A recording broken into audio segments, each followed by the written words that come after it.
서울의 밤하늘을 한눈에 담을 수 있는 최고급 레스토랑. 그 꼭대기층은 오직 한 쌍의 부부를 위해 통째로 비워져 있었다. 거대한 통유리창 너머로 도시의 불빛들이 별처럼 흩뿌려졌고 크리스탈 샹들리에서 쏟아지는 은은한 빛은 값비싼 식기와 실내 장식을 부드럽게 감쌌다. 완벽하게 세팅된 테이블 위에는 방금 조리를 마친 요리가 김을 피우고 있었지만 그 온기는 두 사람 사이의 냉랭한 공기를 데우지 못했다. 강태주는 최고급 와인이 담긴 잔을 무심하게 흔들며 창밖을 응시했다. 대한민국 재계 서열 5위 안에 드는 진성그룹의 총수. 그의 얼굴에는 젊은 나이에 모든 것을 이룬 자의 오만함과 권태가 동시에 서려 있었다. 그의 시선은 맞은편에 앉은 아내 한서연에게는 거의 닿지 않았다. 마치 그녀가 값비싼 가구의 일부라도 되는 것처럼 그의 관심밖의 존재였다. 한서연은 그런 남편의 무관심에 익숙한 듯 조용히 자기 앞에 놓인 음식을 잘라 입으로 가져갔다. 그녀는 화려한 보석이나 과한 화장 없이도 그 자체로 고고한 아름다움을 지닌 여자였다. 단정하게 묶은 머리와 심플한 드레스는 오히려 그녀의 맑은 눈매와 고든 자세를 더욱 돋보이게 했다. 하지만 그 아름다움은 지난 3년간의 결혼 생활 동안 남편에게 단 한 번도 제대로 인정받지 못했다. 오늘은 그들의 세 번째 결혼 기념일이었다. 3년 전 정략 결혼으로 맺어진 관계. 고아 출신에 내세울 것 하나 없던 한서연이 강태준의 아내가 되었을 때 세상은 신데렐라의 탄생이라며 떠들썩했다. 하지만 유리 구두는 처음부터 맞지 않았고 화려한 성은 차가운 감옥에 불과했다. 강태준은 그녀에게 아내로서의 그 어떤 애정이나 존중도 보여주지 않았다. 그에게 한서연은 그저 집안 어른들의 성화를 잠재우기 위한 구색 맞추기용 장식품일 뿐이었다. 침묵을 깬 것은 강태준이었다. 그는 여전히 창밖을 보며 물었다. 그의 목소리에는 일말의 감정도 실려 있지 않았다. 오늘이 무슨 날인지는 알고 있나? 한서연은 나이프를 내려놓고 그를 바라보았다. 그녀의 맑은 눈동자가 처음으로 남편의 얼굴을 정면으로 향했다. 우리의 결혼 기념일이에요. 그녀의 대답은 덤덤했지만 그 속에는 희미한 기대감이 섞여 있었다. 혹시나 아주 만약에라도 그가 이 날을 기억하고 작은 성이라도 보여줄까 하는 헛된 희망이었다. 강태주는 그제야 고개를 돌려 한서연을 보았다. 그의 입가에 비웃음이 걸렸다. 그런 쓸데없는 건 잘 기억하는군. 하긴 당신이 할 줄 아는 게 그런 것밖에 더 있나. 그의 말은 날카로운 비수가 되어 한서연의 가슴에 밝혔다. 지난 3년간 수없이 들었던 경멸과 무시가 담긴 말이었지만 오늘따라 유난히 더 아프게 느껴졌다. 그녀는 아무 대답도 하지 않고 다시 고개를 숙였다. 더 이상 그의 얼굴을 마주할 힘이 없었다. 바로 그때 정적을 깨고 강태준의 휴대폰이 울렸다. 테이블 위에 놓인 화면에 유아라라는 이름이 뜨자 그의 얼굴에 처음으로 변화가 생겼다. 방금 전까지 아내를 향하던 차가운 표정은 온데간데 없고 희미한 짜증과 함께 어쩔 수 없다는 듯한 복잡한 감정이 스쳐 지나갔다. 그는 주변의 시선은 아랑곳하지 않고 전화를 받았다. 그의 목소리는 조금 전과 달리 한층 부드러워져 있었다. 알아야, 왜, 무슨 일 있어? 전화기 너머로 여자의 흐느끼는 목소리가 희미하게 들려왔다. 강태준의 미간이 좁혀졌다. 몸이 안 좋다고? 어디가 아픈데? 약은 먹었고 혼자 있단 말이야? 그의 목소리에는 노골적인 걱정이 가득했다. 한서연은 음식을 씹는 것조차 잊은 채 굳어버렸다. 유아라, 요즘 가장 주목받는 신인 여배우, 그리고 강태준의 여자.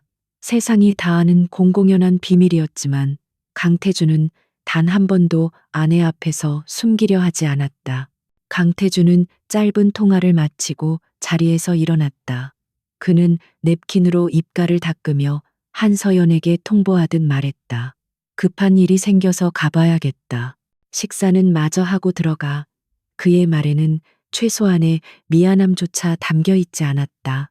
결혼 기념일 밤 아내를 최고급 레스토랑에 혼자 내버려 두고 다른 여자에게 달려가는 남자의 태도라고는 믿을 수 없을 만큼 당당하고 뻔뻔했다.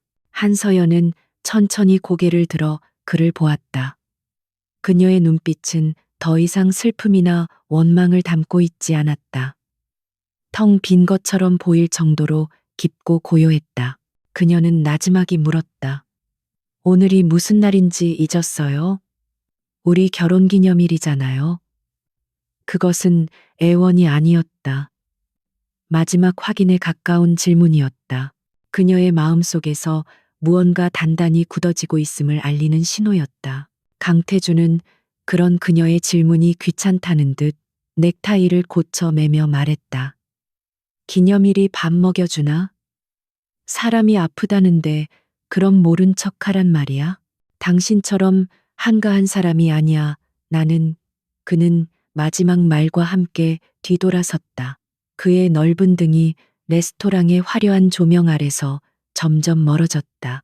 레스토랑의 직원들은 어쩔 줄 몰라 하며 두 사람을 힐끔거렸고 그들의 동정 어린 시선이 한서연의 등 뒤에 와서 밝혔다. 완벽한 조롱거리, 비참한 신데렐라의 말로였다. 강태준이 완전히 사라지고 나서도 한서연은 한참 동안 그 자리에 앉아 있었다. 그녀의 시선은 남편이 사라진 문이 아니라 눈앞에 놓인 거의 손대지 않은 음식에 고정되어 있었다. 완벽하게 구워진 스테이크와 아름답게 장식된 채소들이 마치 그녀의 지난 3년을 보여주는 것 같았다. 겉은 화려하고 완벽해 보이지만 속은 차갑게 식어버린 아무런 의미도 없는 껍데기. 그녀는 천천히 와인잔을 들어 남은 와인을 한 번에 들이켰다. 붉은 액체가 목을 타고 넘어가는 감각이 선명했다. 뜨거운 불덩이가 가슴 속으로 떨어지는 것 같았다. 하지만 이상하게도 눈물은 나지 않았다. 지난 3년간 흘릴 눈물은 이미 다 말라버린 지 오래였다. 대신 그 눈물이 마른 자리에 차가운 분노와 얼음 같은 결심이 싹트고 있었다. 한서연은 창가로 다가가 서울의 야경을 내려다보았다. 수많은 불빛들이 어지럽게 반짝이고 있었다.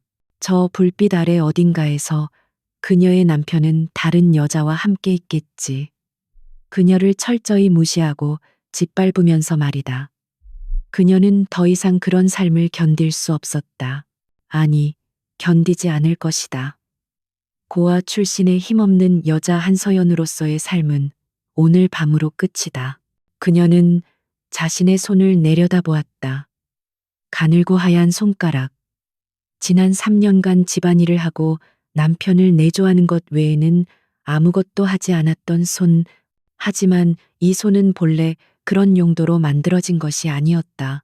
이 손은 거대한 제국을 건설하고 수많은 사람들의 운명을 좌지우지하며 적의 심장을 꿰뚫는 비수를 휘두르던 손이었다. 그녀는 너무 오랫동안 자신의 본 모습을 잊고 살았다. 한서연의 입가에 희미한 미소가 떠올랐다. 그 미소는 너무나도 차갑고 아름다워서 오히려 섬뜩하게 느껴졌다. 강태준, 그녀는 유리창에 비친 자신의 모습을 보며 나지막이 속삭였다. 당신이 버린 것이 무엇인지 곧 뼈저리게 느끼게 될 거야. 당신이 나에게 준 모욕과 고통, 그 모든 것을 1000배, 10,000배로 돌려주겠어. 그녀의 눈동자 속에서 고요한 폭풍이 일기 시작했다. 거대한 복수의 서막이 오르는 순간이었다. 다음 날 아침, 한서연은 거대한 침대에서 홀로 눈을 떴다. 옆자리는 밤새 비어 있었다. 싸늘하게 식은 시트에서는 그 어떤 온기도 느껴지지 않았다. 강태준은 집에 돌아오지 않았다. 예상했던 일이었지만 더 이상 마음이 아프지는 않았다. 어젯밤 레스토랑에서 마지막 남은 미련과 기대를 모두 쏟아버린 덕분인지 그녀의 마음은 이상할 정도로 평온했다. 마치 폭풍이 지나간 뒤의 고요한 바다 같았다. 그녀는 기계적으로 몸을 일으켜 욕실로 향했다. 거울에 비친 자신의 모습은 창백했지만 눈빛만은 어제와 확연히 달랐다. 슬픔과 체념으로 흐려져 있던 눈동자는 이제 맑고 단단한 빛을 띠고 있었다. 그녀는 샤워를 하고 옷장 가장 깊숙한 곳에 넣어두었던 평범한 청바지와 티셔츠로 갈아입었다. 지난 3년간 그녀의 몸을 감쌌던 명품 드레스와 실크 잠옷들은 마치 다른 사람의 옷처럼 낯설게 느껴졌다. 한서연은 작은 여행 가방 하나를 꺼내 들었다. 그리고 그 안에는 값비싼 보석이나 명품 가방, 강태준이 사준 그 어떤 물건도 담지 않았다. 오직 낡은 사진 몇 장과 어머니의 유품인 작은 목걸이, 그리고 자신의 이름으로 된 통장과 신분증뿐이었다. 그녀는 이 집에서 자신이 한서연이었음을 증명하는 최소한의 것들만 챙겼다. 강태준의 아내라는 허울 좋은 이름 아래 얻었던 모든 것은 미련 없이 버리고 갈 생각이었다. 거실로 내려오자 이른 아침부터 집안일을 하던 사용인들이 그녀의 소박한 차림과 가방을 보고는 놀란 눈으로 쳐다보았다. 그들의 시선 속에는 당황스러움과 함께 연민이 섞여 있었다. 지난밤 총수 부부 사이에 있었던 일을 모르는 사람은 없었다. 모두가 그녀를 동정했지만 감히 먼저 말을 걸지는 못했다. 한서연은 그들을 향해 희미하게 고개를 숙여 보였다. 그것은 작별 인사였다. 저택의 육중한 철문이 그녀의 등 뒤에서 소리 없이 닫혔다.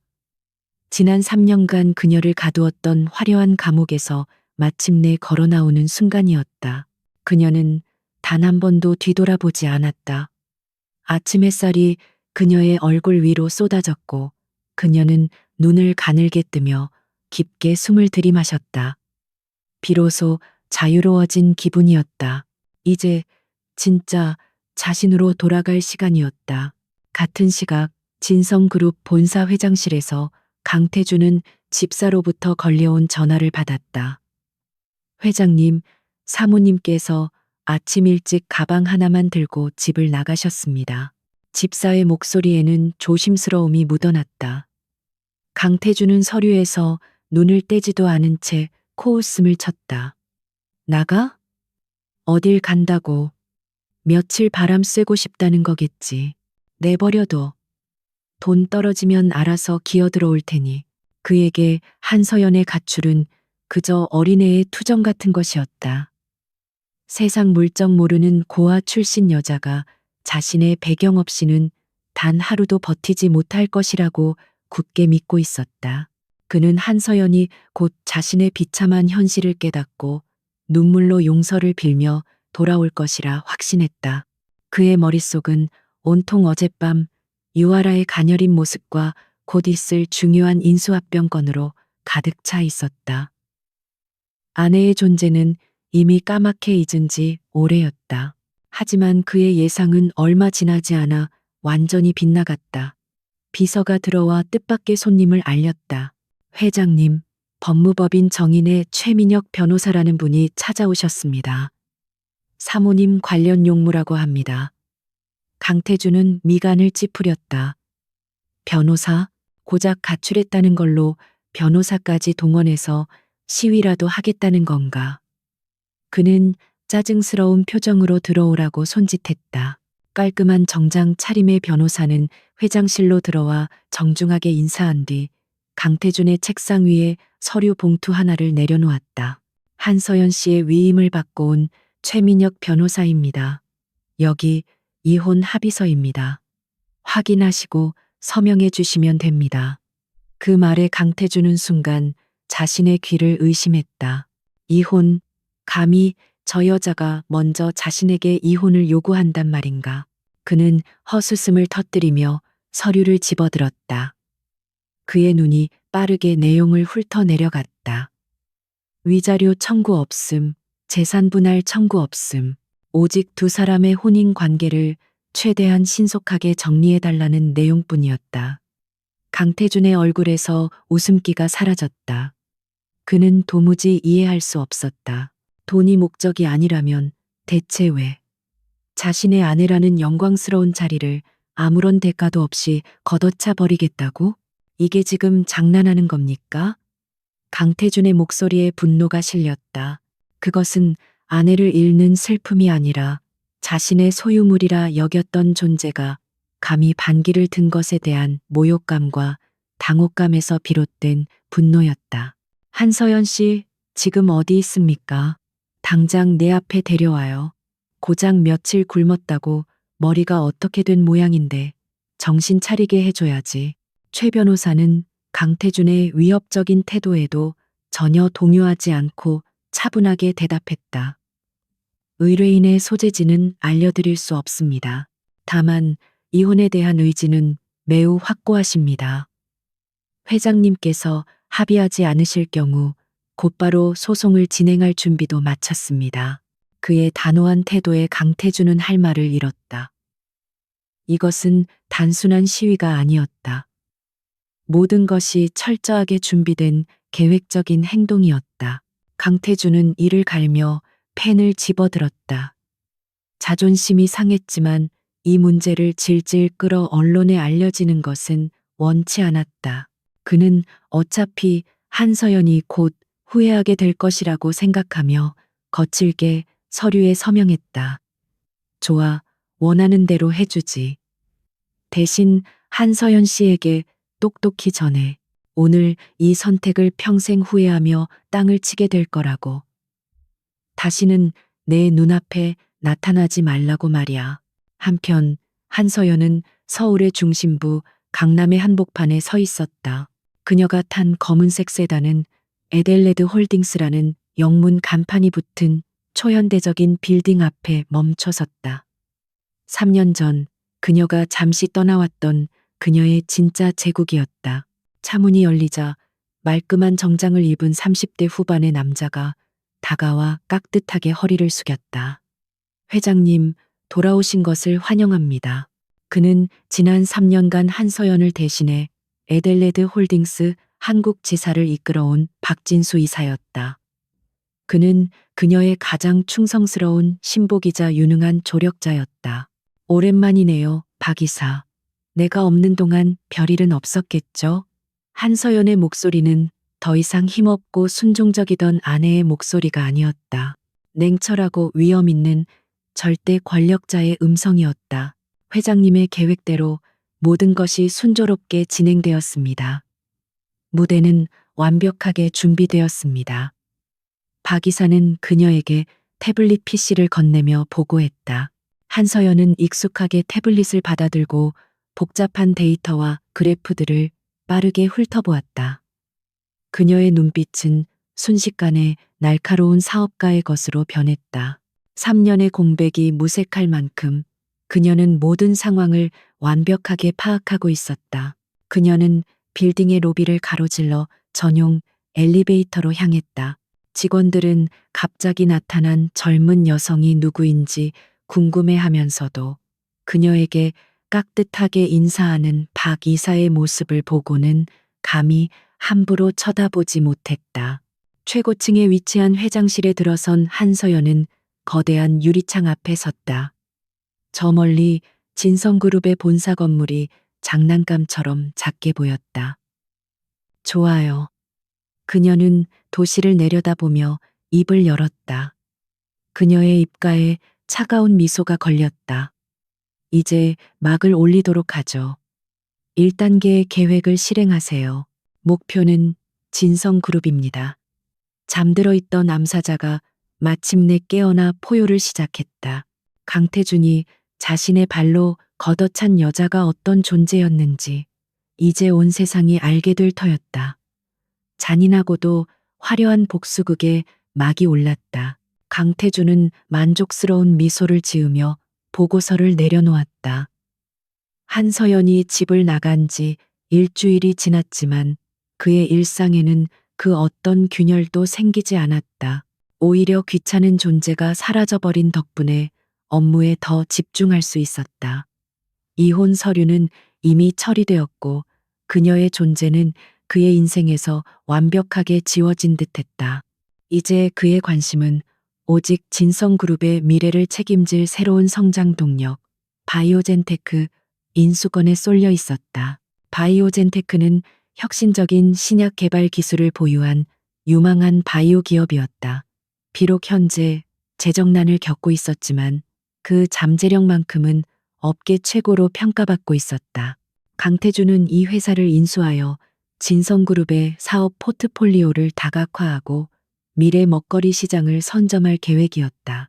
인수 협상은 막바지 단계에 접어들었고 사실상 진성그룹의 승리가 확실시되는 분위기였다. 그는 임원 회의를 주재하며 자신감 넘치는 목소리로 말했다. 바이오젠테크 인수는 진성그룹의 100년 대계를 위한 초석이 될 겁니다. 자금 문제는 걱정하지 마시오. 이 사회의 전폭적인 지지를 약속받았으니 마지막까지 긴장을 늦추지 말고 인수를 성사시키도록 하세요. 임원들은 그의 카리스마에 압도된 듯 일제히 고개를 끄덕였다. 그 누구도 이 완벽한 계획에 차질이 생길 것이라고는 상상하지 못했다. 하지만 평온은 오래가지 않았다. 바로 다음 날 아침 긴급 보고가 그의 책상 위에 올라왔다. 회장님, 큰일 났습니다.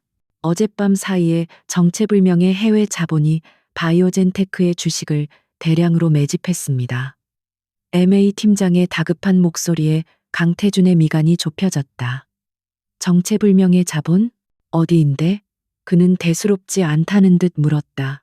마지막에 한몫 챙기려는 투기 자본이겠거니 생각했다. 팀장은 마른 침을 삼키며 대답했다. 에델레드 홀딩스, 에이텔렛 홀딩스라는 곳입니다. 월가에서도 실체가 거의 알려지지 않은 비밀스러운 투자 펀드인데 자금력만큼은 세계 최고 수준이라고 합니다. 그들이 하룻밤 사이에 바이오젠테크의 지분 15%를 확보하여 2대 주주로 올라섰습니다. 그제야 강태준의 얼굴에서 여유가 사라졌다. 에델레드 홀딩스. 들어본 적 없는 이름이었지만 그들의 움직임은 결코 가볍게 볼 수 있는 것이 아니었다. 불길한 예감은 현실이 되었다. 에델레드 홀딩스는 지분 확보 사실을 공시함과 동시에 진성그룹이 제시한 인수가보다 20%나 높은 가격으로 바이오젠테크에 대한 적대적 MA를 선언했다. 시장은 발칵 뒤집혔다. 모두가 진성그룹의 손쉬운 승리를 예상했던 인수전은 한순간에 예측할 수 없는 전쟁터로 변해버렸다. 강태준은 보고를 받자마자 분노에 차소리쳤다. 감히 누가 내 먹잇감을 가로채려 들어 당장 에델레드 홀딩스라는 놈들 뒷조사를 해 먼지 하나까지 다 털어내.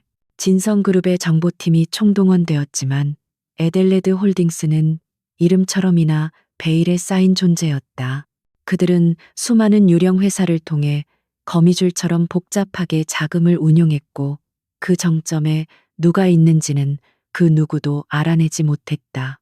유일하게 알려진 사실은 그들의 결정은 단 한 사람, 회장이라 불리는 익명의 인물에 의해 내려진다는 것뿐이었다.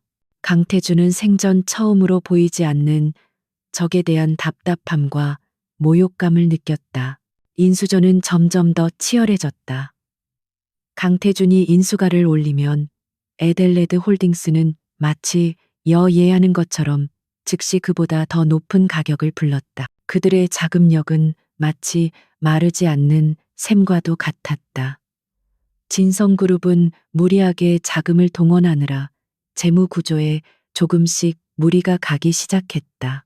이사회에서는 우려의 목소리가 터져 나왔지만 강태준은 자존심 때문에 물러설 수 없었다. 그는 이 전쟁에서 반드시 이겨야만 했다. 결국 바이오젠테크의 운명은 소액 주주들의 손에 달리게 되었다. 회사는 양측의 제안을 듣고 최종 인수자를 결정하기 위해 임시 주주총회를 소집했다. 운명의 날 주주총회가 열리는 호텔 연회장은 수많은 취재진과 투자자들로 인산인해를 이루었다. 강태준은 굳은 표정으로 임원들을 이끌고 연회장으로 들어섰다. 그는 밤새 준비한 연설과 추가 자금 동원 계획을 통해 주주들의 마음을 돌릴 수 있다고 믿었다. 먼저 진성그룹의 프레젠테이션이 시작되었다. 강태준은 직접 연단에 올라 진성그룹의 비전과 바이오젠테크 인수 후의 시너지 효과에 대해 열변을 토했다. 그의 연설은 논리적이고 호소력이 있었으며 일부 주주들은 고개를 끄덕이기 시작했다. 프레젠테이션이 끝나고 장내에는 희망적인 분위기가 감돌았다. 이제 남은 것은 미지의 경쟁자 에델레드 홀딩스의 차례였다. 사회의 목소리가 장내에 울려 퍼졌다. 다음은 에델레드 홀딩스 측의 발표가 있겠습니다. 에델레드 홀딩스의 대표께서 직접 자리해 주셨습니다. 모든 사람의 시선이 연 회장 입구로 쏠렸다. 강태준 역시 팔짱을 낀 채 오만한 표정으로 입구를 주시했다. 도대체 어떤 대단한 인물이기에 감히 자신에게 도전장을 내밀었는지 그 얼굴을 똑똑히 확인하고 싶었다. 마침내 육중한 문이 열리고 한 여성이 모습을 드러냈다. 그 순간 연 회장의 모든 소음이 거짓말처럼 멈췄다. 그녀는 완벽하게 재단된 검은색 파워 수트를 입고 있었고 또각거리는 하이힐 소리는 장내의 모든 사람들의 심장을 두드리는 듯했다. 그녀의 뒤로는 박진수 이사를 비롯한 유능해 보이는 수행원들이 따르고 있었다. 여성의 얼굴은 얼음처럼 차가웠지만 그 아름다움은 숨막힐 듯 강렬한 아우라를 뿜어내고 있었다. 강태준의 눈이 커졌다. 그의 얼굴에서 핏기가 가시는가 싶더니 이내 믿을 수 없다는 경악으로 물들었다. 그는 자신의 눈을 의심하며 몇 번이고 눈을 깜빡였다. 잘못 본 것이라고, 말도 안 되는 환각이라고 생각하고 싶었다. 하지만 아무리 부정하려 해도 연단으로 당당하게 걸어오고 있는 저 여자는 분명 그가 아는 사람이었다. 그가 쓰레기처럼 버렸던 아내 한서연이었다. 한서연은 수백 명의 시선을 아무렇지 않게 받으며 연단에 섰다. 그녀의 시선은 잠시 객석에 앉아 있는 강태준에게 머물렀다. 그들의 눈이 허공에서 마주쳤다. 그녀의 눈빛에는 그 어떤 감정도 담겨 있지 않았다. 마치 길가의 돌멩이를 보는 듯한 무심하고 차가운 시선이었다. 그 시선에 강태준은 온몸에 피가 얼어붙는 듯한 충격을 받았다. 한서연은 마이크를 잡고 입을 열었다. 그녀의 목소리는 나지막했지만 연회장 구석구석까지 명확하게 울려 퍼졌다. 안녕하십니까 주주 여러분. 제가 바로 여러분이 궁금해하시던 에델레드 홀딩스의 회장 한서연입니다. 그 한마디에 장내는 술렁이기 시작했다. 강태준의 아내였던 여자가 갑자기 거대 투자 펀드의 회장으로 나타난 이 비현실적인 상황을 그 누구도 쉽게 받아들이지 못했다. 강태준은 자리에서 벌떡 일어나고 싶었지만 발이 바닥에 붙어버린 것처럼 움직일 수가 없었다. 그의 머릿속은 혼돈 그 자체였다.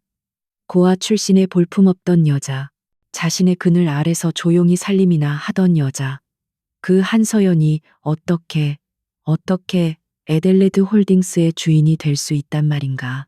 지난 3년간의 결혼 생활이 거대한 사기극처럼 느껴졌다. 그는 자신이 얼마나 어리석었는지, 자신이 걷어찬 존재가 무엇이었는지를 깨닫기 시작했다. 거대한 불사조가 잿더미 속에서 화려하게 부활하여 그의 눈앞에 서 있었다. 복수는 이제 막 시작되었을 뿐이었다. 한서연의 폭탄 선언으로 인해 주주총회장은 그야말로 아수라장이 되었다. 기자들은 미친 듯이 카메라 플래시를 터뜨렸고 주주들은 눈앞의 상황을 이해하려는 듯 서로 수군거리기 시작했다. 강태준의 버려진 아내가 월가의 거물로 돌아와 그의 뒤통수를 쳤다는 사실은 한편의 막장 드라마보다 더 극적이고 충격적이었다. 하지만 그 혼돈의 중심에 선 한서연은 미동조차 하지 않았다. 그녀는 잠시 장내가 진정되기를 기다렸다가 다시 입을 열었다. 그녀의 목소리는 여전히 차분하고 흔들림이 없었다. 사적인 이야기는 잠시 접어두겠습니다. 오늘 저는 에델레드 홀딩스의 회장으로서 바이오젠테크의 미래를 위해 이 자리에 섰습니다. 그녀는 스크린을 가리켰고 그곳에는 진성그룹이 제시한 것보다 훨씬 더 구체적이고 파격적인 조건의 투자 계획안이 떠올랐다. 단순한 자금 지원을 넘어선 기술 제휴, 글로벌 유통망 확보, 그리고 R&D 인력에 대한 전폭적인 지원까지. 그것은 단순히 돈으로 회사를 사들이겠다는 강태준의 오만한 계획과는 차원이 다른 진정으로 바이오젠테크의 성장을 위한 청사진이었다. 주주들의 술렁임이 점차 감탄과 기대감으로 바뀌기 시작했다.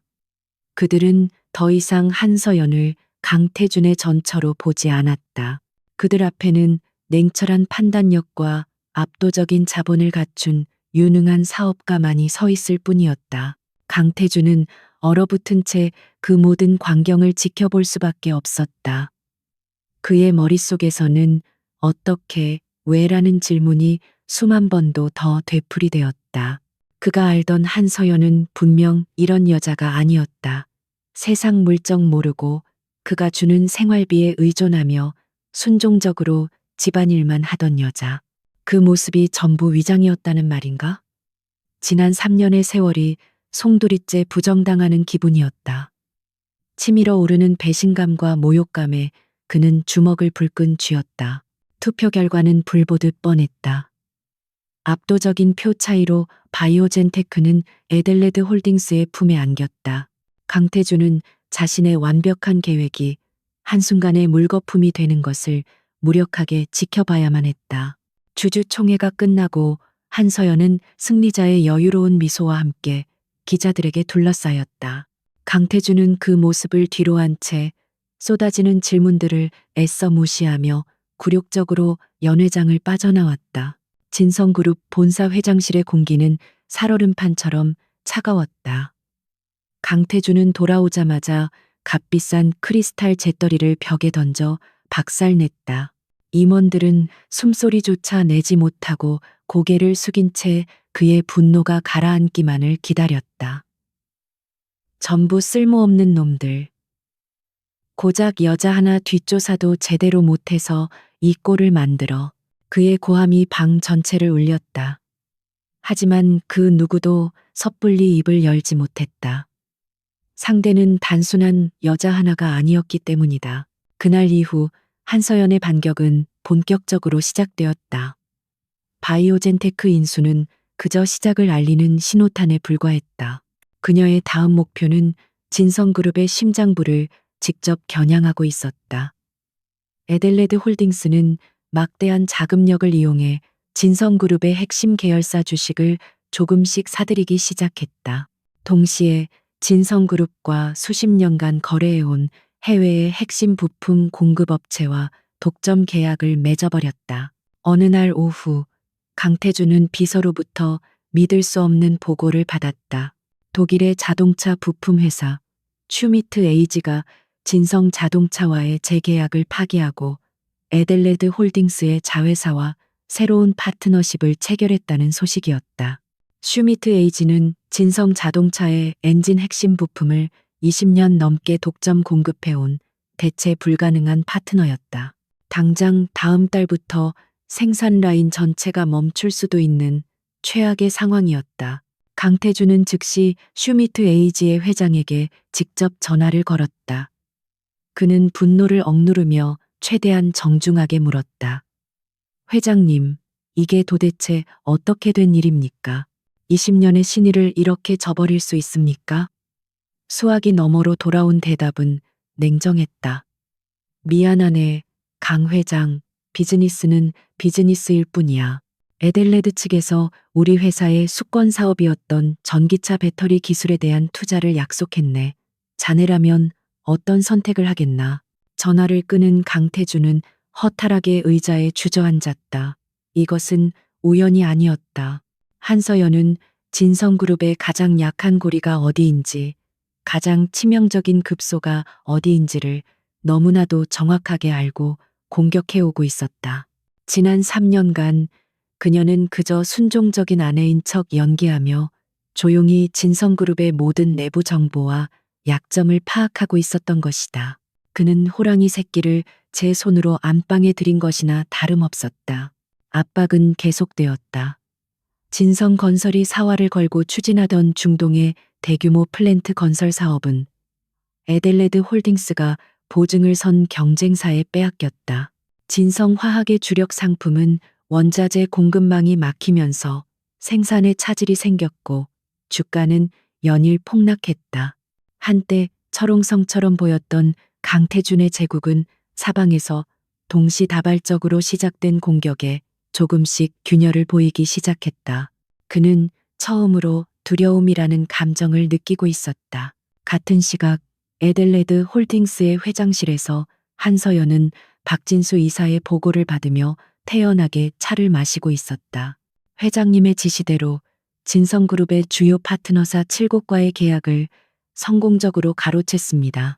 현재 진성그룹 내부에서는 극심한 혼란이 벌어지고 있으며 강태준 회장에 대한 리더십 문제까지 불거지고 있는 상황입니다. 박 이사의 목소리에는 감탄이 섞여 있었다. 한서연은 찻잔을 내려놓으며 창밖을 바라보았다. 그녀의 눈에 비친 서울의 풍경은 평화로웠지만 그 이면에서는 그녀가 일으킨 거대한 전쟁이 한창이었다. 아직 부족해요. 이 정도로는 그 오만한 남자를 무너뜨릴 수 없어요. 그녀의 목소리는 얼음처럼 차가웠다. 강태준이 가장 자랑스럽게 생각하는 것, 그가 자신의 분신처럼 여기는 것을 빼앗아야 해. 그래야만 그가 내가 겪었던 고통의 100분의 1이라도 느낄 수 있겠지. 그녀의 시선이 책상 위에 놓인 한 장의 사진에 머물렀다. 그것은 유아라의 사진이었다. 강태준이 자신의 결혼기념일마저 내팽개치고 달려갔던 여자. 그의 유일한 약점이자 아킬레스건. 한서연의 입가에 잔인한 미소가 떠올랐다. 거대한 성을 무너뜨리기 위해서는 성벽이 아니라 성의 주인을 먼저 무너뜨려야 하는 법이었다. 복수의 두 번째 막이 오를 준비를 하고 있었다. 강태준의 세계는 뿌리부터 흔들리고 있었다. 불과 몇 주 전까지만 해도 대한민국 재계의 젊은 제왕으로 군림했던 그는 이제 보이지 않는 유령과 싸우는 지친 군인 신세가 되었다. 에델레드 홀딩스의 공격은 쉬지 않고 계속되었다. 자고 일어나면 또 다른 계약이 파기되었고 눈을 감으면 주가 폭락을 알리는 문자가 날아왔다. 그는 수십 년간 굳건하게 쌓아 올린 제국이 모래성처럼 허물어지는 것을 속수무책으로 지켜봐야 했다. 그를 더욱 미치게 만드는 것은 한서연이라는 존재의 미스터리였다.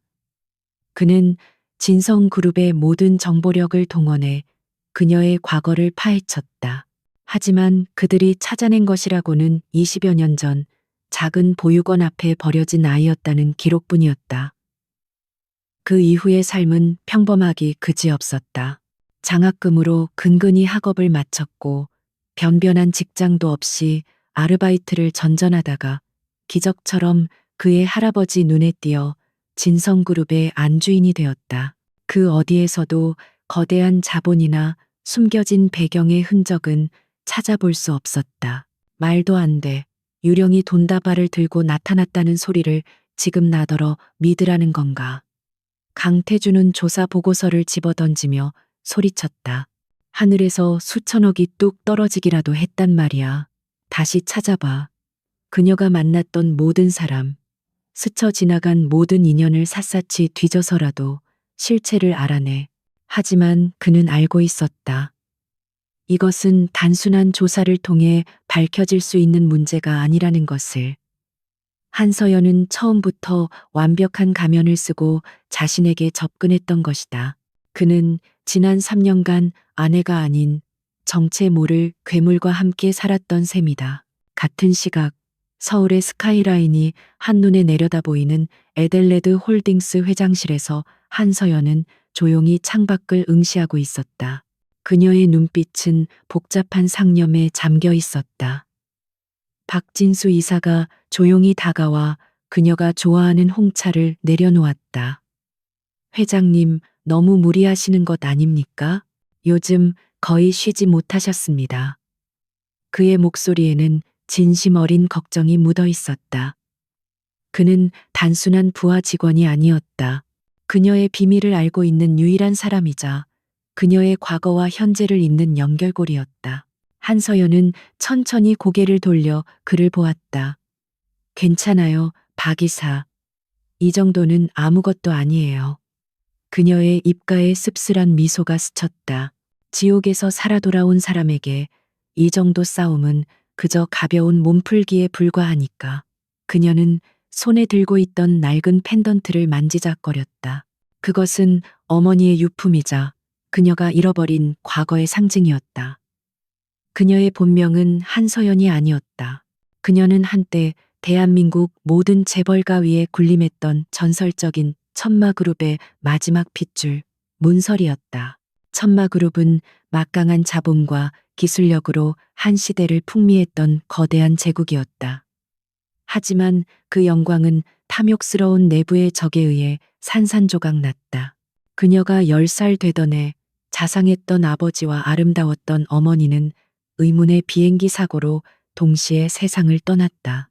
그룹의 경영권은 호시탐탐 기회를 노리던 숙부의 손에 넘어갔다. 어린 서리는 하루아침에 부모를 잃은 고아가 되었을 뿐만 아니라 숙부의 끊임없는 살해 위협에 시달려야 했다.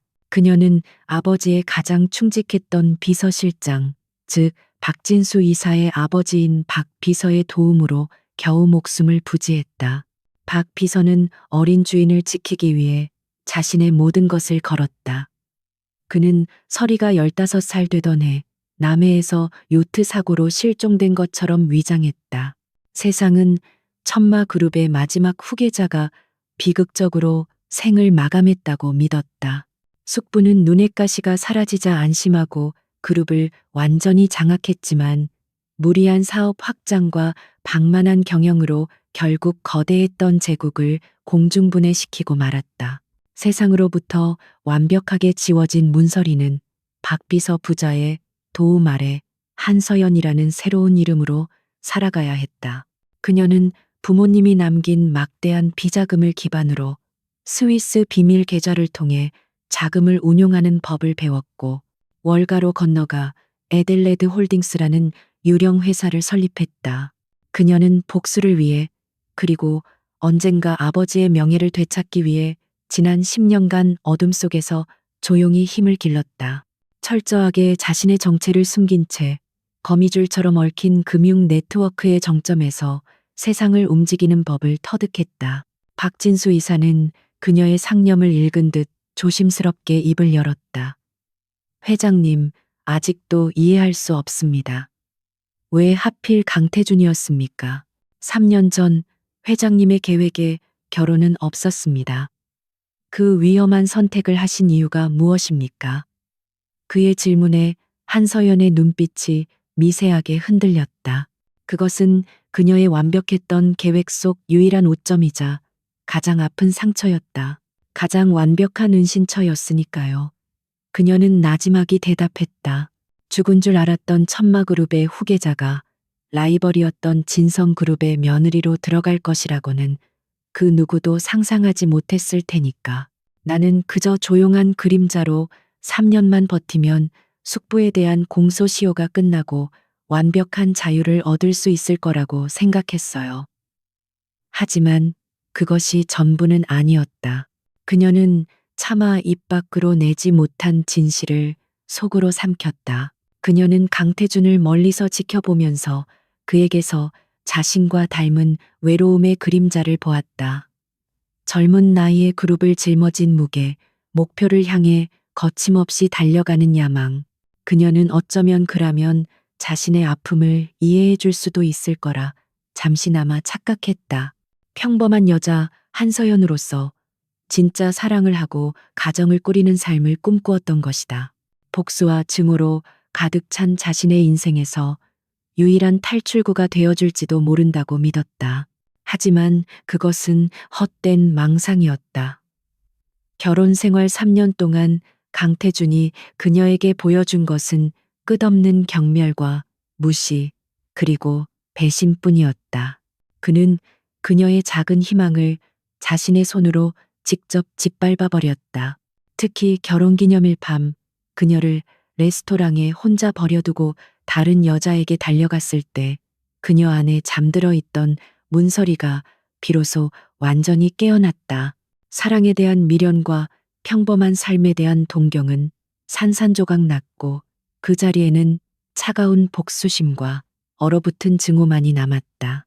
한서연은 펜던트를 쥔 손에 힘을 주었다.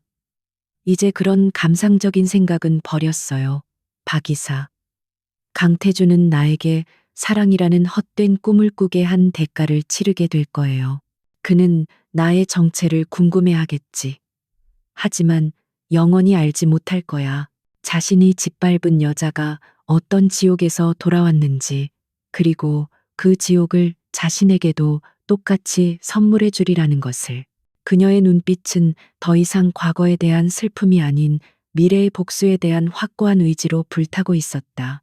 그녀는 자신의 과거를 묻었고 이제 강태준의 미래를 묻어버릴 차례였다. 진성그룹을 향한 외부의 공격이 잠시 소강 상태에 접어들었다. 하지만 그것은 폭풍전의 고요함일 뿐이라는 것을 강태준은 본능적으로 느끼고 있었다. 그는 매일같이 이어지는 비상대책회의와 실적 악화 보고에 지쳐 있었다. 그의 날카롭던 눈빛은 어느새 깊은 피로와 불안감으로 흐려져 있었다. 그럴 때마다 그에게 유일한 위안이 되어주는 존재는 바로 유아라였다. 유아라는 요즘 가장 바쁜 나날을 보내고 있었다. 여러 편의 광고와 드라마 주연으로 캐스팅되며 톱스타 반열에 올라섰기 때문이었다. 그녀는 강태준을 만날 때마다 그의 지친 어깨를 감싸주며 속삭였다. 태준 씨, 너무 힘들어하지 마요. 곧 다 잘 될 거예요. 저는 언제나 태준 씨 곁에 있을게요. 그녀의 가녀린 몸과 천사 같은 미소는 강태준의 지친 마음을 녹이는 유일한 안식처였다. 그는 유아라의 순수함과 자신을 향한 맹목적인 사랑을 굳게 믿었다. 그녀는 그가 아는 여자들처럼 계산적이거나 탐욕스럽지 않았다. 그저 연약하고 보호가 필요한 존재일 뿐이라고 생각했다. 그는 최근에도 그녀가 어머니의 병원비 명목으로 거액의 돈을 요구했을 때 두말 없이 송금해 주었다. 그녀의 효심과 어려운 환경 속에서도 꿋꿋하게 버텨온 모습이 그에게는 더욱 애틋하게 느껴졌다. 하지만 그가 보고 있는 것은 교묘하게 만들어진 허상에 불과했다. 유아라는 최고급 펜트하우스에서 친구들과 샴페인을 터뜨리며 파티를 즐기고 있었다. 알아야 정말 대단하다. 어떻게 강태준 같은 남자를 구워 삶았어? 그 남자 얼음처럼 차갑기로 유명하잖아. 친구의 부러움 섞인 말에 유아라는 우아하게 와인잔을 기울이며 웃었다. 비결, 간단해. 남자들은 생각보다 단순하거든. 착하고 순진하고 연약한 여자한테는 사족을 못 쓴단 말이지. 약간의 눈물과 아픈 과거사만 섞어주면 게임 끝이야. 그녀는 얼마 전 강태준에게서 받은 돈으로 산 명품 시계를 흔들어 보였다. 이게 바로 우리 엄마 병원비야. 병원 대신 백화점 VVIP 룸에서 치료받으셨지. 그녀와 친구들은 뭐가 그리 재미있는지 까르르 웃음을 터뜨렸다. 그녀에게 강태준은 사랑하는 남자가 아니라 자신의 신분 상승을 위한 가장 확실한 동아줄이자 마르지 않는 현금 인출기일 뿐이었다.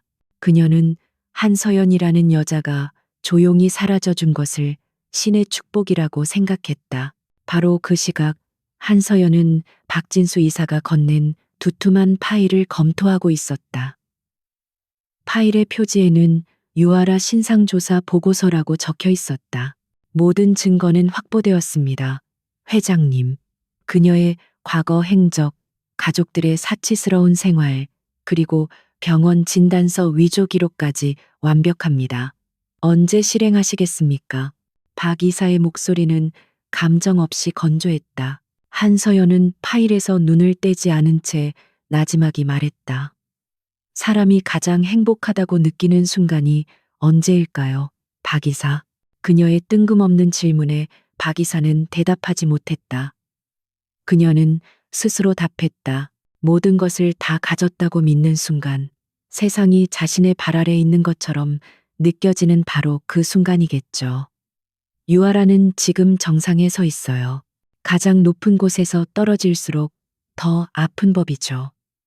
오늘 밤 자정에 맞춰 모든 자료를 언론사에 보내세요. 단 한 번의 기회도 주지 말고 완벽하게 숨통을 끊어버려요. 그날 밤 대한민국 연예계는 거대한 핵폭탄을 맞았다. 가장 신뢰받는 탐사보도 전문 매체의 홈페이지에 단독 국민 첫사랑 유아라 천사의 가면 뒤에 숨겨진 추악한 진실이라는 제목의 기사가 올라왔다. 기사의 내용은 충격적이었다. 그녀가 방송에서 눈물로 호소했던 불우한 어린 시절은 모두 거짓이었으며 실제로는 부유한 집안 출신이라는 것. 데뷔 전부터 여러 명의 재력가들에게 의도적으로 접근해 거액의 돈을 뜯어낸 전력.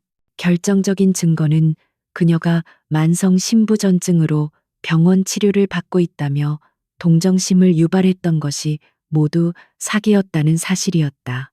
기사에는 그녀의 실제 건강검진 결과표와 함께 그녀가 강태준 회장으로부터 받은 돈으로 그녀의 가족들이 해외여행을 가고 명품 쇼핑을 즐기는 모습이 담긴 파파라치 사진들이 첨부되었다. 그녀가 흘렸던 눈물은 연기였고 그녀의 가녀린 모습은 탐욕을 감추기 위한 위장이었다.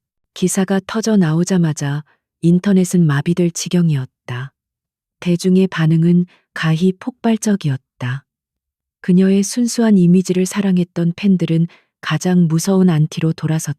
배신감과 분노에 휩싸인 대중들은 그녀의 SNS에 몰려가 악플을 쏟아냈고 그녀가 출연했던 모든 프로그램과 광고의 게시판은 비난의 글로 도배되었다. 그녀를 모델로 기용했던 기업들은 새벽부터 긴급회의를 열고 손해배상 청구를 준비했다. 하룻밤 사이에 대한민국의 천사는 가장 추악한 악녀로 추락했다. 강태준은 다음 날 아침 비서의 다급한 보고를 받고서야 사건을 파악했다. 그는 처음에는 기사를 믿지 않았다. 자신을 향한 공격이 이제는 에먼 아라에게까지 향하는 비열한 공작이라고 생각했다. 말도 안 되는 소리. 전부 날 흔들기 위한 거짓 기사야. 당장 법무팀에 연락해서 기사를 쓴 기자와 언론사를 명예훼손으로 고소해. 하지만 그의 분노는 오래가지 못했다. 진성그룹의 정보팀이 확인한 결과 기사의 내용은 단 하나의 거짓도 없는 사실이라는 보고가 올라왔다.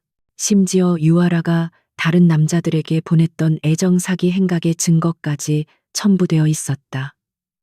강태준은 눈앞이 캄캄해지는 것을 느꼈다.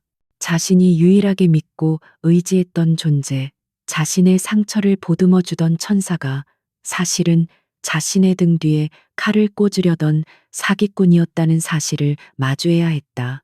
이 스캔들은 유아라 개인의 몰락으로 끝나지 않았다.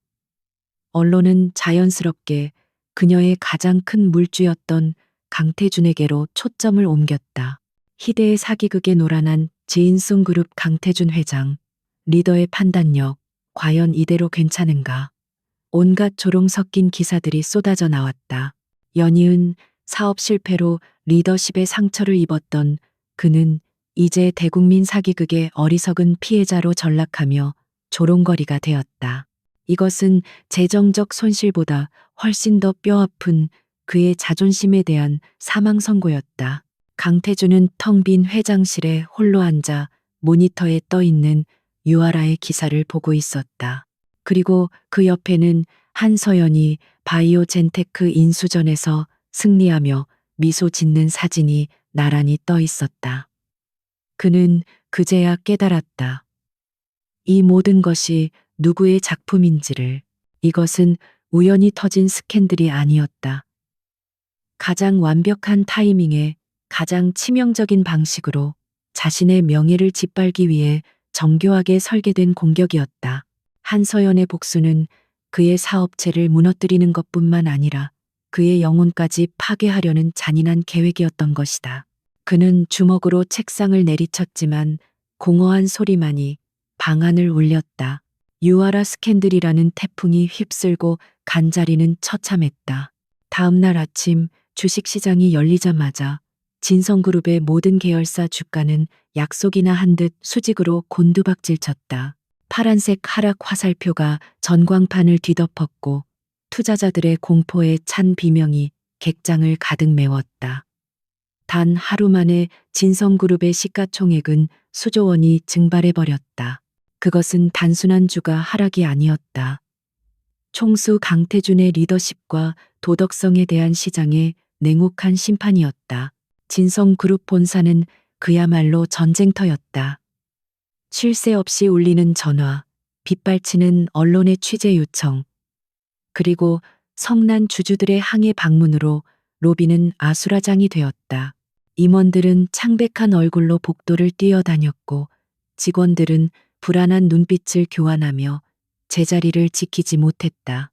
한때 대한민국 경제의 튼튼한 기둥으로 여겨졌던 거대한 성은 이제 내부에서부터 썩어 들어가며 무너질 조짐을 보이고 있었다.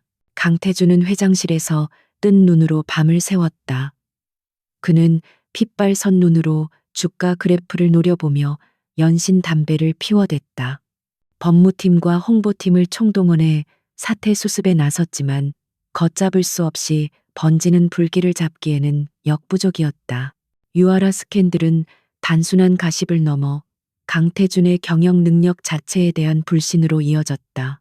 바이오젠테크 인수 실패, 핵심 공급망 붕괴 등 최근의 실책들이 다시 수면 위로 떠오르며 그의 발목을 잡았다. 바로 그때 그의 불안한 예감은 현실이 되었다. 그룹의 원로이자 그의 숙부인 강민호 부회장이 긴급 이사회를 소집한 것이다. 강민호는 선대 회장 시절부터 묵묵히 그룹을 지켜온 인물이었다. 그는 조카인 강태준의 공격적인 경영 스타일을 항상 못마땅하게 여겨왔지만 그룹의 안정을 위해 그동안은 침묵을 지켜왔다. 하지만 지금은 더 이상 좌시할 수 없는 위기 상황이라고 판단한 것이다. 긴장감이 감도는 이사회 회의실, 강태준은 상석에 앉아 싸늘한 눈빛으로 이사들을 훑어보았다. 그의 편에 서 있던 이사들조차 불안한 듯 그의 시선을 피했다. 강민호 부회장이 무거운 침묵을 깨고 입을 열었다. 그의 목소리는 나지막했지만 회의실 전체를 울릴 만큼 단호했다. 회장, 더 이상은 안 되겠네. 자네의 독단적인 결정과 사생활 문제로 그룹 전체가 존폐의 위기에 놓였어. 이 사태에 대해 어떻게 책임질 건가? 강태준의 얼굴이 분노로 일그러졌다. 감히 숙부라는 자가 공개적인 자리에서 자신을 모욕하고 있었다. 책임이라니요? 이건 저를 흔들기 위한 외부 세력의 비열한 공작일 뿐입니다. 이럴 때일수록 똘똘 뭉쳐서 위기를 극복해야지 내부에서부터 분열하는 모습을 보이는 것이야말로 적들이 원하는 바입니다. 그의 항변은 공허한 외침처럼 들렸다. 하지만 강민호는 물러서지 않았다. 그는 준비해 온 자료들을 테이블 위에 펼쳐 보였다. 외부 세력? 물론 그럴 수도 있겠지. 하지만 그들에게 공격의 빌미를 제공한 것은 바로 자네 자신이야. 바이오젠테크 인수전에서 감정적으로 대응하다가 천문학적인 자금을 낭비했고 핵심 파트너사 관리의 소홀해서 생산 라인을 멈출 위기에 처하게 만들었어. 심지어 사기꾼 같은 여자에게 노라나 그룹 전체의 명예를 실추시키기까지 했지. 이게 과연 리더의 자질이라 할 수 있는가? 그의 날카로운 지적에 다른 이사들도 하나둘씩 동조하기 시작했다. 부회장님 말씀이 맞습니다. 지금은 특단의 조치가 필요합니다. 총수의 리더십에 대한 시장의 신뢰가 완전히 무너졌습니다. 이대로는 투자자들을 안심시킬 수 없습니다. 한때 강태준의 충신이었던 자들이 이제는 날카로운 칼날이 되어 그의 심장을 겨누고 있었다. 그는 순식간에 자신의 왕국에서 완벽하게 고립되었다. 같은 시각 에델레드 홀딩스 회장실에서 한서연은 회의실의 상황을 실시간으로 보고받고 있었다. 박진수 이사가 만족스러운 표정으로 말했다. 예상대로입니다. 회장님. 강민호 부회장이 총대를 맸습니다.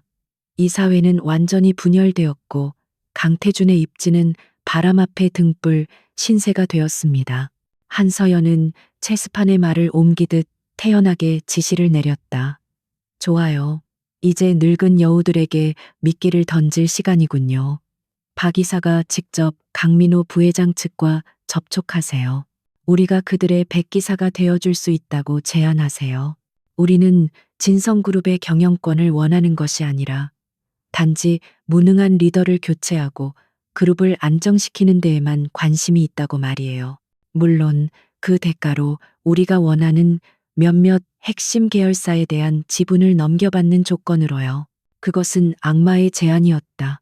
강민호 부회장과 그를 따르는 세력은 오랫동안 강태준에게 눌려 지내며 불만을 품어왔다.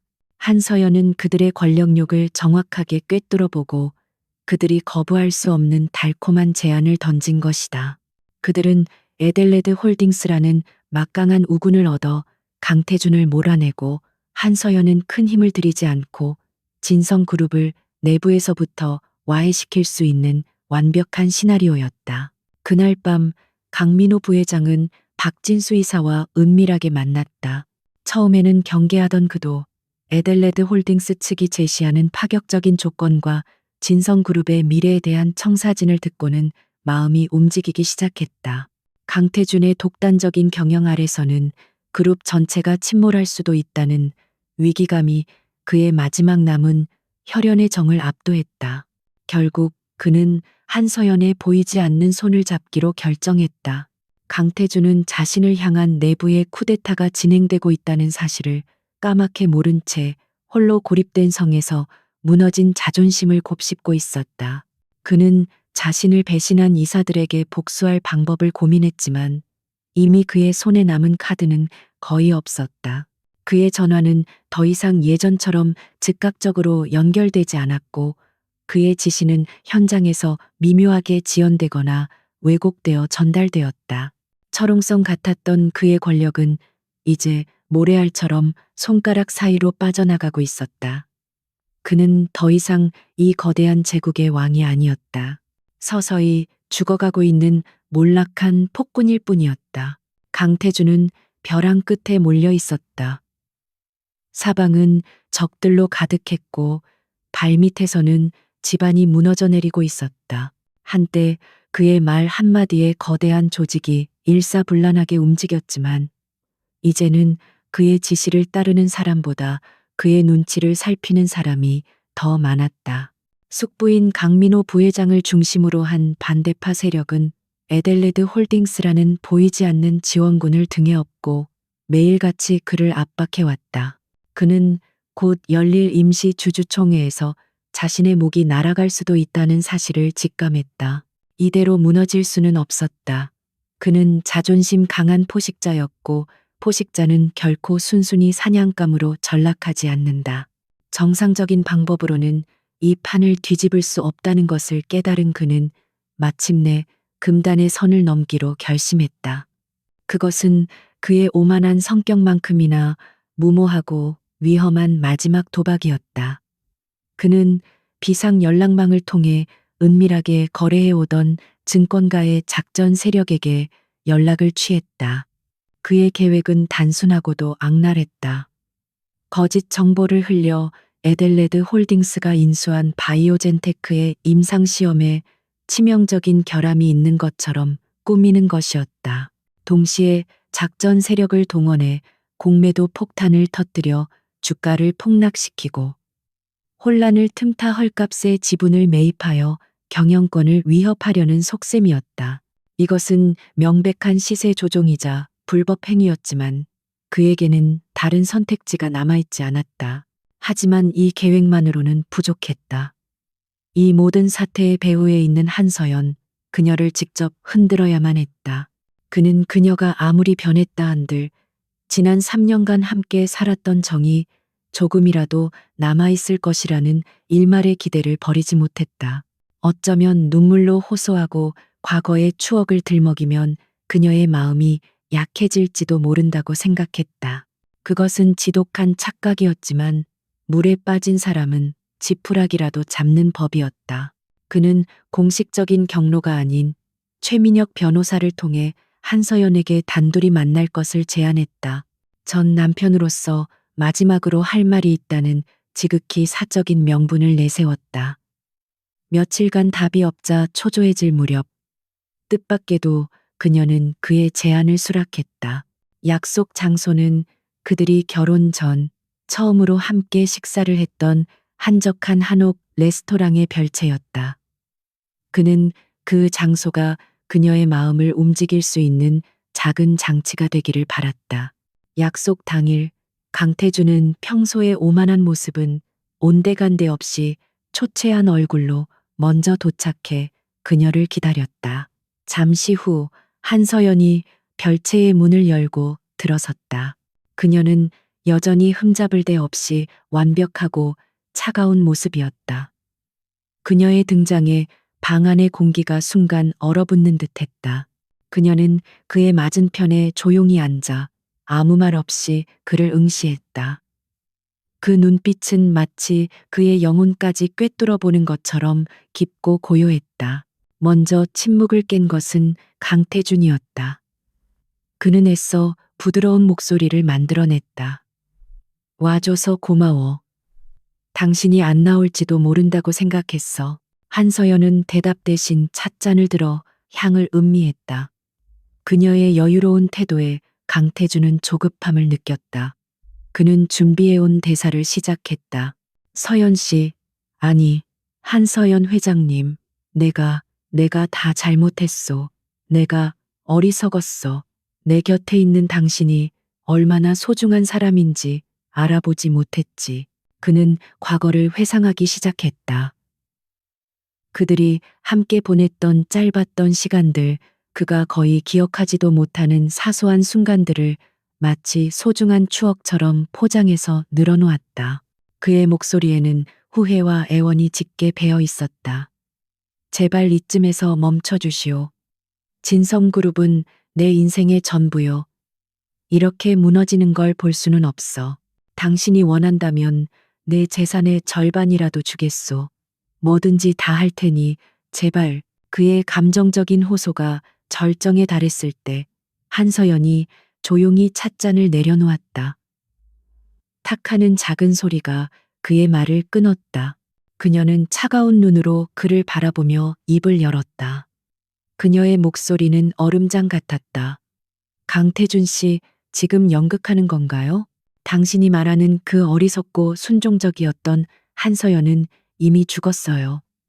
바로 당신 손에 의해서. 이제 와서 존재하지도 않는 사람의 유령에게 용서를 구하는 모습이 참 가련하군요. 그녀의 말에 강태준의 얼굴이 굳어졌다. 감성적인 접근이 통하지 않자 그는 본색을 드러내기 시작했다. 그의 목소리가 다시 예전처럼 차갑고 위협적으로 변했다. 좋아, 그렇게 나온다 이거지. 그럼 나도 더 이상 신사적으로 굴 필요가 없겠군. 당신 정체가 도대체 뭐야? 고아 출신이라는 것도 전부 거짓말이겠지. 내가 당신의 비밀스러운 과거를 세상에 다 폭로해버리면 당신이라고 무사할 것 같아? 그것은 그가 가진 마지막 카드, 협박이었다. 하지만 한서연의 얼굴에는 두려움은커녕 희미한 조소가 떠올랐다. 폭로, 마음대로 해보세요. 당신이 알아낼 수 있는 건 아무것도 없을 테니까. 당신이 개미처럼 땅을 기어 다닐 때 나는 하늘에서 당신의 모든 것을 내려다보고 있었어요. 당신의 생각, 당신의 계획, 심지어 당신이 숨 쉬는 것까지도. 당신이 내 손바닥 안에서 놀아나고 있다는 생각은 안 해봤나요? 그 순간 강태준은 온몸에 소름이 돋는 것을 느꼈다. 그녀의 자신감은 허세가 아니었다. 그녀는 정말로 모든 것을 알고 있다는 듯한 눈빛이었다. 한서연은 몸을 앞으로 기울이며 결정타를 날렸다. 바이오젠테크 주가를 조작해서 마지막 발악이라도 해보시겠다? 참 당신다운 어리석은 생각이야. 당신이 접촉한 작전 세력, 당신이 흘린 거짓 정보들, 전부 다 내 손안에 있어요. 당신이 그 계획을 실행하는 순간 그 모든 증거는 검찰청으로 넘어갈 겁니다. 강태준의 눈이 경악으로 물들었다. 그의 마지막 비장의 카드마저 그녀는 이미 읽고 있었던 것이다. 그는 완벽하게 발가벗겨진 기분이었다. 더 이상 그에게는 무기도 방패도 남아있지 않았다. 한서연은 자리에서 일어섰다. 그녀는 무너져 내리는 그를 차갑게 내려다보며 마지막 말을 남겼다. 당신은 나에게 복수의 기회조차 주지 않았어, 강태준 씨. 이건 복수가 아니야. 그냥 당연한 결과일 뿐이지. 당신의 오만함이 당신 자신을 삼켜버린 것뿐이야. 이제 당신의 시간은 끝났어. 그녀는 미련 없이 뒤돌아 별채를 나갔다.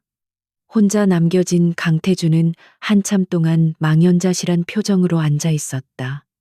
그의 마지막 도박은 처참한 실패로 끝났다. 그는 자신이 상대하고 있는 존재가 인간이 아니라 모든 것을 예견하고 조종하는 신과 같은 존재일지도 모른다는 공포에 휩싸였다. 그의 오만했던 세계는 이제 완벽하게 끝장나 버렸다. 남은 것은 끝없는 추락뿐이었다. 심판의 날이 밝았다. 진성그룹의 운명을 결정할 임시 주주총회가 열리는 날. 호텔 연회장 주변은 이른 아침부터 수백 명의 취재진과 투자자들로 북새통을 이루었다.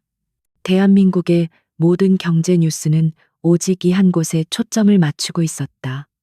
젊은 제왕 강태준이 자신의 왕좌를 지켜낼 것인가? 아니면 불명예스럽게 쫓겨날 것인가?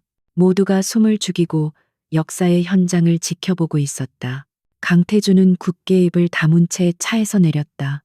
수십 개의 카메라 플래시가 한꺼번에 터지며 그의 얼굴을 비췄지만 그는 애써 태연한 표정을 유지하려 노력했다. 하지만 미세하게 떨리는 그의 손끝까지 감출 수는 없었다. 그는 연회장으로 향하는 짧은 복도를 걸으며 마치 사형장으로 끌려가는 죄수와도 같은 기분을 느꼈다.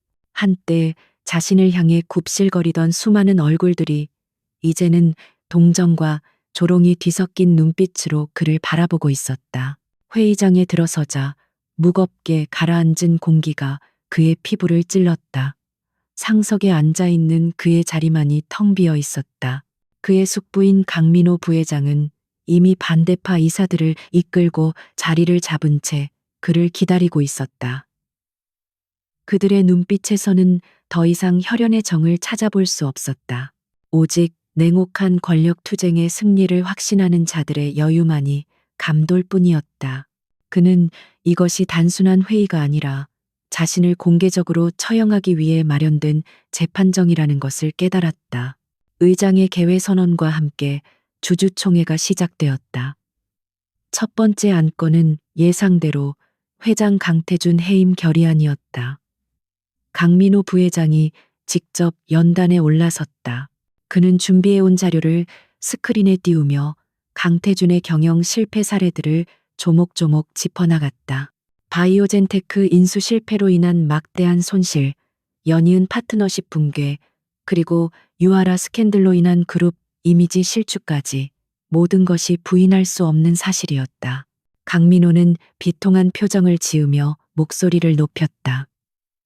존경하는 주주 여러분. 저는 진성그룹의 창업 공신이자 강태준 회장의 숙부로서 참담한 심정을 금할 길이 없습니다. 하지만 사사로운 감정보다 그룹의 미래가 더 중요하기에 이 자리에 섰습니다. 현재 진성그룹은 창사 이래 최대의 위기에 직면해 있습니다. 이 위기를 초래한 리더에게 더 이상 그룹의 운명을 맡길 수는 없습니다. 그의 호소력 짙은 연설에 장내 곳곳에서 동조의 박수가 터져 나왔다. 마침내 강태준에게 반론의 기회가 주어졌다. 그는 천천히 연단으로 걸어나갔다. 그는 마지막 남은 힘을 쥐어짜내어 주주들을 설득하려 했다. 이 모든 것은 진성그룹을 무너뜨리려는 외부 세력의 음모입니다. 지금이야말로 우리가 단결해야 할 때입니다. 저에게 한 번만 더 기회를 주십시오. 제 모든 것을 걸고 반드시 그룹을 정상 궤도에 올려놓겠습니다. 하지만 그의 외침은 공허했다. 이미 마음이 떠난 주주들의 귀에는 그저 패배자의 변명으로밖에 들리지 않았다. 마침내 운명의 시간이 다가왔다. 헤이만에 대한 전자투표가 시작되었고 결과는 순식간에 전광판에 나타났다. 찬성 82.4%. 압도적인 수치였다. 강태준은 그 숫자를 보고 순간 숨을 멈췄다. 믿을 수 없다는 듯 그의 눈동자가 흔들렸다. 그가 평생을 바쳐 지켜온 왕국에서 그가 자신의 발 아래에 있다고 믿었던 신하들의 손에 의해 공식적으로 폐위당하는 순간이었다. 장내에서는 환호성과 탄식이 동시에 터져 나왔지만 그의 귀에는 아무 소리도 들리지 않았다. 그는 넋이 나간 사람처럼 자리로 돌아와 주저앉았다. 회의는 일사천리로 진행되었고 강민호 부회장이 임시의장으로 추대되었다. 그들은 마치 강태준이 존재하지 않는 사람인 것처럼 앞으로의 그룹 재건 계획을 논의하기 시작했다. 그 계획의 중심에는 에델레드 홀딩스와의 전략적 제휴가 있었다. 결국 이 모든 싸움의 최종 승자는 처음부터 끝까지 한서연이었던 것이다. 그는 완벽하게 패배했다. 회의가 끝나고 강태준은 텅 빈 눈으로 연회장을 걸어 나왔다. 모든 것을 잃어버린 사람의 허탈한 걸음걸이였다. 하지만 그의 시련은 아직 끝나지 않았다. 그가 복도에 발을 내딛는 순간 기다리고 있던 검찰 수사관들이 그의 앞을 가로막았다. 그들은 차가운 목소리로 서류를 내밀었다. 강태준 씨, 주가 시세 조종 및 업무상 배임 혐의로 당신을 긴급 체포합니다. 이것은 체포영장입니다. 한서연의 마지막 경고가 그의 뇌리를 스쳤다. 그녀는 정말로 모든 것을 알고 있었다. 그가 마지막 발악으로 준비했던 불법적인 계획마저 그녀의 소나기 안에 있었던 것이다. 수사관들이 그의 손목에 차가운 수갑을 채웠다. 철컥하는 소리와 함께 그의 인생은 나락으로 떨어졌다. 수많은 카메라 플래시가 터지며 대한민국 재계의 황제가 한순간에 범죄자로 전락하는 모습을 담아내기 위해 경쟁했다. 한편 유아라는 자신의 펜트하우스에서 샴페인을 마시며 이 모든 상황을 TV로 지켜보고 있었다. 그녀의 얼굴에는 슬픔이나 동정심 따위는 조금도 없었다. 오직 싸늘한 계산만이 번뜩일 뿐이었다. 강태준이라는 거대한 배가 침몰하고 있다는 것을 확인한 그녀는 미련 없이 TV를 껐다. 그녀의 옆에는 이미 모든 준비를 마친 여러 개의 명품 캐리어가 놓여 있었다. 그 안에는 강태준에게서 뜯어낸 돈으로 산 보석과 현금 다발이 가득했다. 그녀는 공항으로 향하는 차 안에서 마지막으로 자신의 SNS에 글을 남겼다. 저는 아무것도 몰랐어요. 저 역시 피해자입니다. 그리고는 곧바로 비행기에 몸을 싣고 아무도 자신을 찾을 수 없는 곳으로 사라졌다. 강태준은 차가운 경찰차 뒷좌석에 앉아 창밖을 보았다. 저 멀리 그가 평생을 자신의 것이라 믿었던 진성그룹의 본사 건물이 점점 작아지고 있었다. 한때 그가 세상을 호령하던 성체였다. 하지만 이제 그곳에는 그가 설 자리가 없었다. 그가 자랑스러워했던 모든 것, 그의 부, 그의 명예, 그의 권력이 한 줌의 재가 되어 흩어졌다. 오만했던 총수의 마지막은 너무나도 비참하고 초라했다. 1년이라는 시간이 흘렀다. 계절이 4번 바뀌는 동안 세상은 강태준이라는 이름을 서서히 잊어갔다. 한때 대한민국 경제를 호령하던 젊은 총수는 이제 차가운 교도소 담장 안에 갇힌 이름 없는 죄수 번호로 전락했다. 법정 최고형에 가까운 징역 15년을 선고받던 날, 그는 모든 것을 체념한 듯 아무 말도 하지 않았다. 그의 눈에 더 이상 오만함이나 분노는 남아있지 않았다. 오직 텅 빈 공허함만이 가득할 뿐이었다. 교도소에서의 삶은 그가 살아온 인생과 정반대의 것이었다. 최고급 맞춤 정장은 거친 죄수복으로, 최고급 와인은 멀건국으로 바뀌었다. 그의 말 한마디에 움직이던 수많은 사람들은 이제 그를 감시하는 교도관들로 대체되었다. 그는 좁은 감방 안에서 매일같이 똑같은 천장을 바라보며 자신이 잃어버린 것들을 곱씹었다. 부와 명예, 그리고 권력. 하지만 시간이 지날수록 그의 마음을 가장 아프게 후벼 파는 것은 바로 한서연이라는 여자의 얼굴이었다. 그는 이제야 깨달았다. 자신이 얼마나 어리석었는지를. 그녀가 자신의 곁에 있을 때 그는 그녀의 진정한 가치를 알아보지 못했다. 그녀의 침묵이 얼마나 깊은 상처를 감추고 있었는지, 그녀의 순종이 얼마나 큰 인내심이었는지를 그는 헤아리지 못했다. 그는 자신의 손으로 세상에서 가장 귀한 보석을 내던져 버린 것이다. 후회는 너무 늦었고 용서를 빌 대상조차 그의 곁에 없었다. 그가 떠난 진성그룹은 거대한 변화의 소용돌이를 겪었다.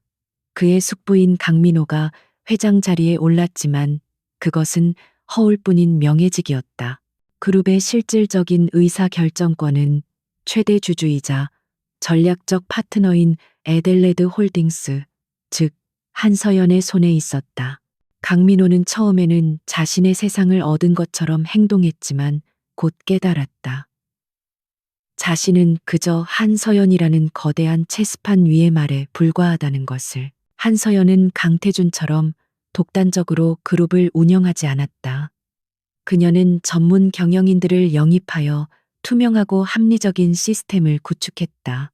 부실 계열사는 과감하게 정리하고 성장 가능성이 있는 사업에는 아낌없이 투자했다. 그녀의 냉철하고 정확한 판단 아래 진성그룹은 서서히 과거의 상처를 치유하고 다시 안정을 되찾아갔다. 주가는 회복되었고 직원들은 더 이상 총수 한 사람의 눈치를 보는 대신 자신의 업무에 집중할 수 있게 되었다. 한편 해외로 도피했던 유아라의 삶은 결코 행복하지 않았다. 그녀는 강태준에게서 빼돌린 돈으로 호화로운 생활을 즐겼지만 마음 한구석에는 언제나 불안감이 도사리고 있었다. 그녀는 자신의 과거가 언제 다시 발목을 잡을지 모른다는 공포에 시달리며 낯선 땅에서 누구도 믿지 못한 채 외로운 유령처럼 살아가야 했다. 그녀가 그토록 원했던 분은 그녀에게 안식이 아닌 또 다른 감옥이 되어 주었을 뿐이다. 다시 현재 서울의 밤.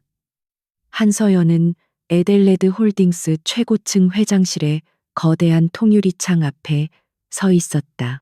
그녀가 처음 강태준에게 모욕을 당했던 그 레스토랑보다 훨씬 더 높은 곳에서 그녀는 도시의 야경을 조용히 내려다보고 있었다. 수많은 불빛들이 마치 보석처럼 반짝였다.